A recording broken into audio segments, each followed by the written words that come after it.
ஒரு மனுஷனுடைய கொள்கையுடைய உறுதிய இரண்டு விஷயத்துல பார்க்கலாம் தோழர்களே. ஒன்று, அவன் வீட்டுல ஒரு மையத்து விழுகிற நேரம் அவன் கொள்கை எப்படி அப்படின்னு பார்க்கலாம். அவன் வாப்பா, அவன் உப்பா, அவன் உறவுகள் மௌத்தாகிற நேரம் அவன் மனம் தழும்பி வேதனையோடு கவலையோடு நிற்கிற நேரம் அவன் உறவுகள் எல்லாம் விதத்துவாதிகளாகவும் அல்லது மார்க்கத்துக்கு முரணான காரியங்களை செய்யக்கூடியவர்களாகவும் இருக்கிற போது இவன் தன்னம் தனியாக நின்று அந்த நேரத்தில் அவன் உம்மாட வாப்பாட அந்த ஜனாசாவுடைய விஷயத்துல அவன் எவ்வளவு தைரியமாக திடகாத்திரமாக மார்க்கத்தோடு ஊரும் உலகமும் சமூகமும் குடும்பமும் ஒதுங்கி போனாலும் இறைவனும் இறை தூதரும் என்னை அழைத்துக் கொள்ள வேண்டும், அணைத்துக் கொள்ள வேண்டும் என்ற அந்த ஒரு தூர நோக்கோடு எந்த மனிதன் அந்த இடத்துல முடிவெடுக்கிறானோ அவன் ஒரு ஒழுங்கான ஸ்ட்ராங்கான ஒரு கொள்கைவாதியாக பார்க்கலாம்.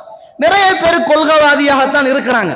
கொஞ்சம் பேர் ஜும்மா முஸ்லிம் மாதிரி அப்படி ஜும்மாவுக்கு பள்ளிக்கு வருவாங்க. ஜும்மா முடிஞ்சா அடுத்த ஒரு வக்தும் நம்மட பள்ளியில தொழ மாட்டாங்க. அவங்க வித்யார்த்தி செய்கிற பள்ளிகள்ல ஒரு காலம் நம்ம வித்யார்த்து கூடாது நரகம் போகும் அப்படின்னு சொல்லி சொல்லி சொல்லி இந்த பள்ளிக்கே வந்துகிட்டு இருந்த உறவுகளை எல்லாம் நீங்க பார்த்தா இன்றைக்கு எந்த அளவுக்கு என்றால் நிர்வாகங்கள்ல இருந்து சிலர் ஒவ்வொரு முறைக்கும் ஒவ்வொரு நிர்வாகம் தெரிவு செய்யப்படுமே. அப்படி நிர்வாகம் தெரிவு செய்யப்படுகிற நேரம் அவர்கள் தெரிவு செய்யப்படவில்லை என்றால் அடுத்த பள்ளிகள்ல ஓடி போய் பதவிகளுக்காக பட்டம் குத்தி கொண்டு விதத்துக்களை ஆதரித்துக் கொண்டு விதத்தான காரியங்களில் ஈடுபடுகின்ற அப்படிப்பட்ட மஸ்ஜிதுகள்ல நிர்வாகிகளாக இருக்கக்கூடியவர்கள் பலர் இருக்கிறாங்க. எல்லா இடங்கள்லயும் இருக்கிறாங்க. என்னன்னு கேட்டால் என்ன மதிக்கல, என்ன கௌரவப்படுத்தல, என்ன கூப்பிடல, என்ன நிர்வாகத்துக்கு தெரிவு செய்யல, எனக்கு சுகம் இல்லாத நேரம் பார்க்க வர இல்ல என்ற சாட்டு போக்குகளை எல்லாம் சொல்லி இன்றைக்கு பதவிக்காகவும் பட்டத்துக்காகவும் ஊர் ஒற்றுமை என்ற பெயர்களிலும் ஒட்டிக்கொண்டு ஓடுகின்ற உறவுகள் பல்லாயிரம் பேர்கள் நம்முடைய சமூகத்தில் இருக்கிறாங்க. காரணம் பேரு வரணும், காரணம் பதவி வரணும், காரணம் பட்டம் வரணும். இன்னைக்கு நிறைய பேர் அப்படி பார்க்கலாம். இன்னும் ஒரு சாரார பார்க்கலாம். தண்ட வீட்டுல ஒரு கல்யாணம் நடக்கிற போது, தண்ட வீட்டில் ஒரு கல்யாணம் நடக்கிற போது அவர் எவ்வளவு தூரம் உறுதியான ஒரு மனிதராக இருக்கிறார் என்பதை புரிந்து கொள்ளலாம். தண்ட மகள் சின்ன பிள்ளையாக இருக்கிற நேரம் ஊர்ல ஒரு கல்யாணம் நடக்கிற போது அதை முதலாவது எதிர்த்தவரும் விமர்சித்தவரும் பேசினவரும் அவராகத்தான் இருப்பார், அவராகத்தான் இருப்பார். ஆனா தண்ட மகள் பெரியாளாகி திருமணம் முடிக்கிற நேரம், தண்ட மகளுக்கு மாப்பிள்ளை பார்க்கிற நேரம், தண்ட மகளுக்கு நிக்காஹ் செய்கிற நேரம், தண்ட மகளுக்கு வலிமா கொடுக்கிற நேரம், அந்த நேரத்தில் நம்ம பார்க்கலாம் அவருடைய கொள்கையுடைய உறுதிகளை நாங்கள் பார்க்கலாம். நான் சும்மா கேட்கிறேன், இது யாருடைய விஷயமும் அல்ல. இது அவங்களோட சொந்த விஷயம், அவங்களோட மறுமை விஷயம், அவங்களோட கபரு விஷயத்துல கூட நம்மளால உறுதியான ஒரு முடிவை எடுத்துக்கொள்ள முடியாமல் நம்ம தள்ளாடி கொண்டிருக்கிறோமாக இருந்தால் சுப்ஹானல்லாஹ், சின்ன வயதுல உள்ள சின்ன சிறார்கள் 13, 14 வயதுல அல்லாஹ்வுடைய தூதரை ஏசினான் பேசினான் என்பதற்காக வேண்டியே சீரிய சிங்கங்களாக இந்த சமூகத்துக்காக வேண்டி பாரிய பணிகளை செய்தவர்கள் அன்று வாழ்ந்த சின்ன சின்ன சஹாபாக்கள் என்பதை என்ன செய்ய வேண்டும், நம்ம மனசில் ஆழமாக பதிவு செய்து கொள்ள வேண்டும். நம்ம எந்த இடத்துல இந்த மார்க்கத்துடைய உறுதியோடு வாழ்ந்து கொண்டிருக்கிறோம் என்பதை ஒரு கணம் பரிச்சித்து பார்ப்பதற்காக நானும் நீங்களும் யோசிக்க வேண்டிய ஒரு கடமையும் கடைப்பாடும் இருக்கிறது. இந்த முஆதுடைய தந்தை ரலியல்லாஹு அன்ஹு அவர் ஒரு நொண்டி மனுஷர். அம்ர் இப்னு அல் ஜமுஹ் என்ற ஒரு வரலாறு படிச்சிருப்போமே. இந்த ஓடி ஓடி போய் ரசூலுல்லாஹ்ட்ட கேட்டாங்களே, அல்லாஹ்வுடைய தூதரே பல தடவைகள் யுத்தத்துக்காக வேண்டி வர வேண்டும் என்று வீட்டிலிருந்து வருவதற்காக ஓடி வந்தேன்.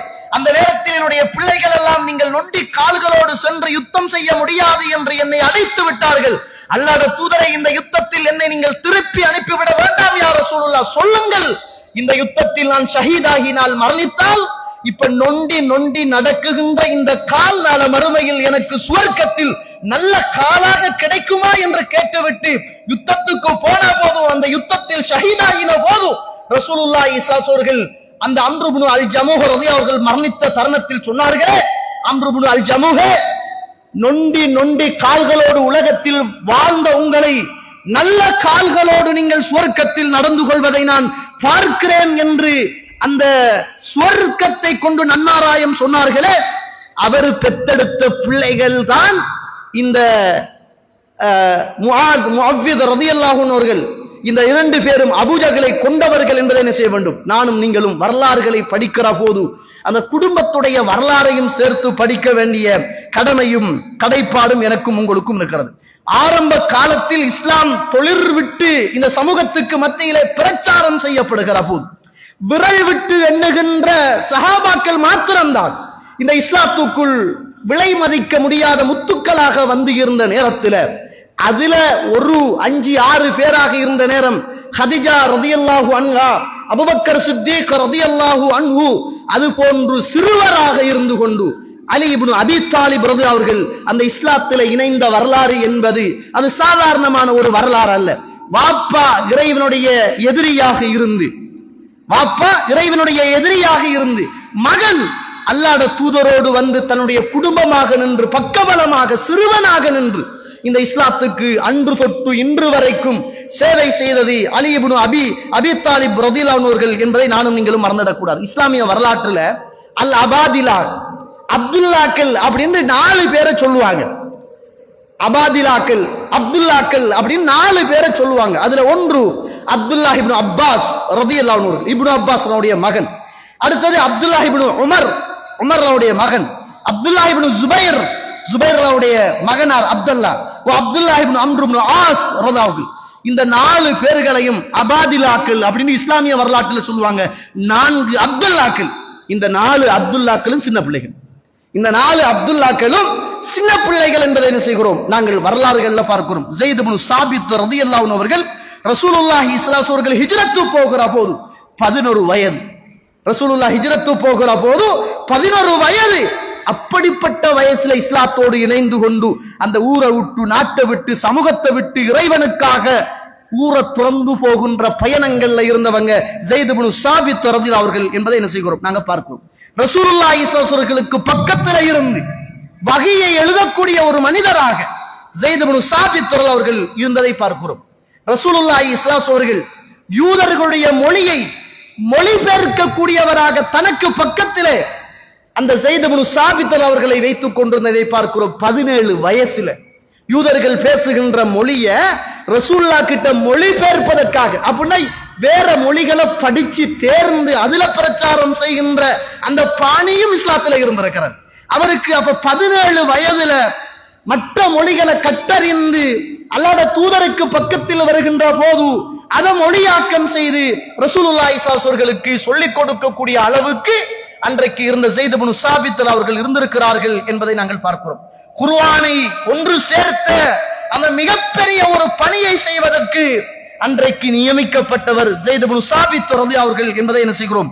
இஸ்லாமிய வரலாற்றில் நானும் நீங்களும் பார்க்கிறோம். கண்ணியத்துக்குரிய இஸ்லாமிய உறவுகளே, பத்ர் யுத்தம் நடக்கிற போது 13 வயது சின்னவராக இருந்த போது ரசூலுல்லாஹ் கிட்ட போய் அல்லாஹ்வுடைய தூதரே, இந்த யுத்தத்தில் நானும் கலந்து கொள்ள வேண்டும் என்று 13 வயசுல போய் அனுமதி கேட்கிறாங்க. ரசூலுல்லாஹ் 13 வயசு, உங்களால இந்த யுத்தத்துக்கு உங்களை அனுமதிக்க முடியாது என்று ரசூலுல்லாஹ் திருப்ப அனுப்புறாங்க. விளையாட்டுக்கா போய் கேட்டாங்க. நான் விளையாட்டு போட்டியில கலந்து கொள்ளணும், ஃபுட்பால்ல கலந்து கொள்ளணும், கிரிக்கெட்ல கலந்து கொள்ளணும், பேட்மிண்டன்ல கலந்து கொள்ளணும், அது ஸ்கூல்ல நடக்கிற ஏதாவது ஒரு விளையாட்டு போட்டியில நான் கலந்து கொள்ளணும், வெற்றி பெறணும் அப்படியா கேட்டாங்க? இல்லை தோழர்களே, அவங்களோட வாப்பாவெல்லாம் மௌத்தாகி யுத்தத்துல கொல்லப்பட்டு ஷஹீதாக்கப்பட்டு முஸ்லிம்கள் எல்லாம் வெட்டப்பட்டு குற்றுயிர்களாக வருவார்கள் என்று 100% தெரிந்து கொண்டு தந்த கண்ணுக்கு எதிரே பலர் கொல்லப்படுவதை பார்த்து கொண்டு இஸ்லாத்தை ஏற்றுக்கொண்டதற்காக சொத்துக்களையும் சுகங்களையும் வீடுகளையும் வாசல்களையும் இழக்க வேண்டும் என்று தெரிந்து கொண்டு 13வது வயதில் அல்லாஹ்வுடைய தூதர்கிட்ட ஓடி வந்து, அல்லாஹ்வுடைய தூதரே, பத்ர் யுத்தத்துல கலந்து கொள்ளணும், எனக்கு அனுமதி தாருங்கள் என்று கேட்ட அந்த நபித்தோழரை நாங்கள் இது செய்கிறோம். இஸ்லாமிய வரலாற்றில் பார்க்கிறோம்.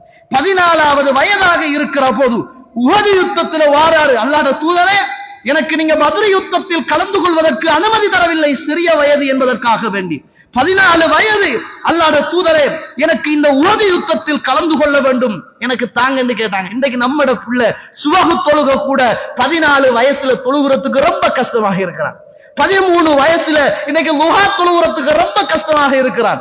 14, 13 வயசுல இன்றைக்கு சரியான முறையில சூரத்துல் அம்மையில இருந்து நாஸ் வரைக்கும் இன்றைக்கு குர்ஆனில பாடமாக்க முடியாத ஒரு பிள்ளையாக நம்மட பிள்ளை இருக்கிறான். இங்கிலீஷ்ல நல்லா பேசுறான், மேத்ஸ்ல நல்லா இருக்கிறான், சயின்ஸ்ல நல்லா இருக்கிறான், ஸ்போர்ட்ஸ்ல நல்லா இருக்கிறான், கிரிக்கெட்ல நல்லா இருக்கிறான், ஃபுட்பால்ல நல்லா இருக்கிறான். ஆனா மார்க்கத்துல இன்றைக்கு 13, 14 வயதாகியும் இன்றைக்கு பிள்ளைக்கு ஒழுங்கா தொழ தெரியல, சூரத்துல் ஃபாத்திஹா ஓத தெரியல, அத்தஹியாத்து தெரியல, பெரியவங்களை மதிக்க தெரியல, சின்ன பிள்ளைகளோடு இரக்கம் காட்ட தெரியல.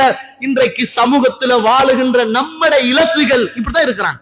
13 வயசுல போய் விளையாட்டு போட்டிக்க கேட்டாரு, யுத்தத்துக்கு போய் கேட்டாரு.